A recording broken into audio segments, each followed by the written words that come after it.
আসসালামু আলাইকুম, সবাই কেমন আছেন? আশা করি সবাই ভালো আছেন। আমরাও আল্লাহর রহমতে ভালো আছি। আর আজকের ভিডিওটা শুরু করলাম বাচ্চাদের ড্রয়িং দিয়ে। কালকে বাচ্চাদের ড্রয়িং প্রতিযোগিতা আছে, এই জন্য ওরা একটু ড্রয়িং এঁকে রং ঠং করে নিয়েছে। আর রং করার পর তো বাসার যে অবস্থা হয়, এগুলো পরিষ্কার করতে করতে মায়েদের অবস্থা খারাপ। আর এই তো সকালবেলা উঠে ওদের বাবা মেজো ছেলেকে ড্রয়িং প্রতিযোগিতার জন্য নিয়ে গেছে। এখন আমি আবার যাব বড় ছেলেকে নিয়ে। ওদেরটা 10টা বাজে, এই জন্য ওদের একটু লেটই যেতে হবে। আর এই যে আমরা রেডি হয়ে বের হয়ে গেলাম। কিছুক্ষণ পরে স্কুলে চলে আসলাম। আর এসে দেখি আমার মেজো ছেলে একটু রং করতে পারেনি, সে বসে আছে। সবাই রং করছে কিন্তু সে দেখছে। তারপর তাকে একটু ডাক দিয়ে বললাম, তুমি তাড়াতাড়ি রং শেষ করো। সে একটু শেষ করে আবার অন্যদিকে তাকায়। এই তো তার রং করাটা প্রায় হয়ে এসেছে, একটু কথা বলা, তারপর রং করতে বসে দুষ্টামি এই সেই নানান ধরনের বাচ্চাদের যেটা হয়। রং করতে চায় না, ছবি আঁকতে চায় না, কিন্তু এইসব ছোট ছোট প্রতিযোগিতায় যদি বাচ্চারা অংশগ্রহণ করে তাহলে অনেক ভালো লাগে এবং ওরাও আনন্দ পায়। সবাই যার যার মন মতো করে রং এঁকেছে, সবারটাই মাশাআল্লাহ অনেক সুন্দর হয়েছে।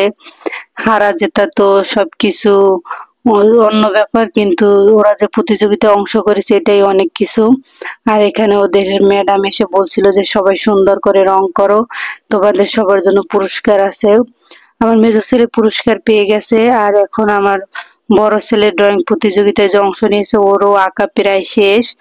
এর মাঝখানে আমি এবার বাসায় গেছিলাম। বাসায় গিয়ে আবার মেজো ছেলেকে প্রাইভেটের যে টিচার আসছিল ওর কাছে পড়তে দিয়ে আমি আবার চলে আসলাম বড় ছেলেকে নেওয়ার জন্য। আর ওদেরও প্রায় রং করা শেষ হয়ে গেছে। আর এই তো আমার বড় ছেলে রং করা শেষ, আমাকে একটু দেখাচ্ছিল যে ও রং কি করেছে বা কোন সুন্দর হয়েছে কিনা, সেটা আমাকে জিজ্ঞেস করছিল। মাশাআল্লাহ ভালোই হয়েছে অনেক। আমি ওর কাছে তো আমার ছেলে ভালোই লাগবে, এটা স্বাভাবিক। কার কাছে কেমন লাগে, যার যার ছেলে তার কাছেই অনেক অমূল্য। এবং ও যেটা এঁকেছে ওটাই আমার কাছে মাশাআল্লাহ অনেক ভালো লেগেছে। আচ্ছা, হারা জেতা তো এটা আগেই বললাম, এটা কোনো ব্যাপার না, কিন্তু ওরা যে প্রতিযোগিতা অংশ নিয়েছে এটাই অনেক কিছু। এই তো সবাই পুরস্কার নিয়ে একদম সব টিচারদের সাথে একটা গ্রুপ ফটো তুলে নিল। আর এই ছবিটা আমি একদম রেখে দেব, ও বড় হলে অবশ্যই ওকে দেখাবো। আর এখানে বাসায় এসে আমি একটা ইলিশ মাছ ভিজিয়ে রেখেছি। আর আজকে ইলিশ মাছ দিয়ে ফুলকপি রান্না করব, সাথে পাতাকপিও ভাজি করব। আর শীতকালীন সবজি খেতে কিন্তু অনেক মজা। আর ইলিশ মাছের সাথে যে কোনো তরকারি কিন্তু বেশ ভালোই লাগে। এজন্য ইলিশ মাছ দিয়ে ফুলকপিটা রান্না করব। আর ইলিশ মাছটা কিন্তু বেশ বড় সাইজেরই আছে। এখন আমি এগুলোকে কেটে নেব। এখানে আমার ইলিশ মাছ কাটা হয়ে গেছে, এখন আমি ফুলকপিগুলো কেটে নিয়েছি। ফুলকপিটা দিয়ে ইলিশ মাছের সাথে একটা মিক্স রান্না করলে কিন্তু ভালোই লাগে। সাথে আমি বাঁধাকপিটাও কেটে নিয়েছি। এখন এগুলোকে আমি রান্নার জন্য সব রেডি করে নিয়েছি, রান্না করতে চলে যাব। আর এখানে যে ইলিশ মাছটা কেটে রেখেছি ওটা একটু লবণ হলুদ মাখিয়ে একটু ভেজে নেব। আর যে কোনো মাছ একটু হালকা ভেজে নিলে মাছটা তরকারি দিয়ে রান্না করলে মাছটা আর ভেঙে যায় না। আর মাখানো হয়ে গেছে, এখন আমি মাছগুলোকে ভেজে নেব। ইলিশ মাছ এমনিতেও মজা, আর তরকারি যে কোনো তরকারি দিয়ে খেলে কিন্তু আরো ভালো লাগে। আর আজকে যে একটা ধকল গেল সেটা একদম শরীরটাকে ক্লান্ত করে দিয়েছে। এখন আমার রান্না করার কোনো ইচ্ছাই নাই, কিন্তু তারপরও করতে হবে। আর আগের দিন আমি রান্না করে রাখলে ওই রান্নাটা খেতে চায় না, এই জন্য তাড়াতাড়ি করে এসে আবার রান্না বসিয়ে দিলাম। আর আজকে রান্না করতে করতে একদম 2টা 3টা বেজে গেছে। তারপর বাচ্চাদের খেতে দিয়েছি, এর ভিতরে ওদের হালকা পাতলা একটু নাস্তা দিয়েছিলাম, ওগুলোই খেয়েছে। আর এই ছিল আমার মাছটাও ভাজা হয়ে গেছে, এখন আমি মাছটা রান্না করে নেবো। এই জন্য চুলায় পেঁয়াজটা একটু হালকা তেলের সাথে ভেজে নিয়েছি। পেঁয়াজটা আমার ভাজা হয়ে গেছে, এখানে আমি একটা মশলা বানিয়ে নিয়েছি মাছের, যেটা দিয়ে মাছ রান্না করলে কিন্তু বেশ ভালোই লাগে। আর মশলা এখানে কাঁচামরিচ পেঁয়াজ আদা রসুন হলুদের গুঁড়া মরিচের গুঁড়ো একটু কমই দিয়েছি, কারণ কাঁচা মরিচটা দিলে ঝালটা লাগে। আর শুকনো মরিচের গুঁড়ো দেওয়ার কোনো দরকার নেই, এজন্য আমি মশলাটা এখন পানি দিয়ে একটু গুলিয়ে নেব। আর এটা দিয়ে ইলিশ মাছ বা যে কোনো মাছের তরকারি রান্না করলে কিন্তু বেশ ভালোই লাগে।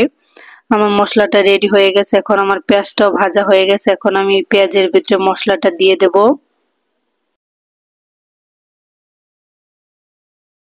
মশলাটা দিয়ে এখন আমি ভালোভাবে কিছুক্ষণ কষিয়ে নেব। যখন মশলা থেকে একদম তেলটা ছেড়ে দিবে তখন আমি এখানে দিয়ে দেব ফুলকপি, আর ফুলকপিটা দিয়েও আমি কিছুক্ষণ কষিয়েব। আর শীতকালীন সবজি যখন প্রথম ওঠে তখন কিন্তু অনেক দাম হয়, আর একটু একটা ফুলকপির দাম নাকি ৮০ টাকা। খেতে তো মজা, কিন্তু দাম শুনে একদম হতবাক। এই ছোট্ট একটা ফুলকপি নাকি ৮০ টাকা দিয়ে নিয়ে এসেছে। আহ, কি করার, যদি কিছু খেতে মন চায় তখন তো কিছু মানে করার নেই, দাম হলেও কিনতে হবে। আমাদের বাঙালি এই অবস্থা, যখন থাকে তখন কোনো মূল্য থাকে না, আর যখন না থাকে তখন আহামরি একদম সবাই কিনে হুরুস্থুল করে ফেলে। এগুলো কিন্তু পরে হয়তো আর এত দাম থাকবে না, কিন্তু প্রথম প্রথম বের হলে সবাই একটু খাওয়ার জন্য আগ্রহ জাগে, এই জন্য কি বেশি দাম দিয়েই কিনে নিয়ে আসে। আর এই তো আমি দুই চুলায় তাড়াতাড়ি করে রান্নাটা করব, এই জন্য ওই সাইডে ফুলকপির তরকারিটা দিয়ে দিয়েছি। এখন আমি এখানে পাতাকপিটা ভেজে নেব, এজন্য পেঁয়াজ মরিচ এগুলো একটু হালকা তেলে ভেজে নেব। পেঁয়াজটা আমার ভাজা হয়ে গেছে, এখন আমি পাতাকপিগুলো দিয়ে দেব। আর এটা তেলের উপরে ভেজে নিলে ভালো হয়, আর এটার সাথে চিংড়ি মাছটা দিলে কিন্তু আরো ভালো হতো, কিন্তু আমার কাছে এতটা সময় নেই যে চিংড়ি মাছ কেটে বেছে তারপর দিব। আর এই জন্য আজকে একদম শুধু খালি রান্না ভেজে নেব। আর এটা এমনিতেও ভাজি ভালো লাগে। সাথে আমি এখানে একটু 1 চামচ হলুদের গুঁড়ো দিয়ে দিলাম। এখন এটা আমি কিছুক্ষণ ঢেকে সিদ্ধ করার জন্য রেখে দেব। সাথে পরিমাণ মতো লবণও দিয়ে দিলাম। একটু হালকা নাড়াচাড়া করে সবকিছু এখন মিশিয়ে তারপর ঢাকনা দিয়ে সিদ্ধ করতে বসিয়ে দেব।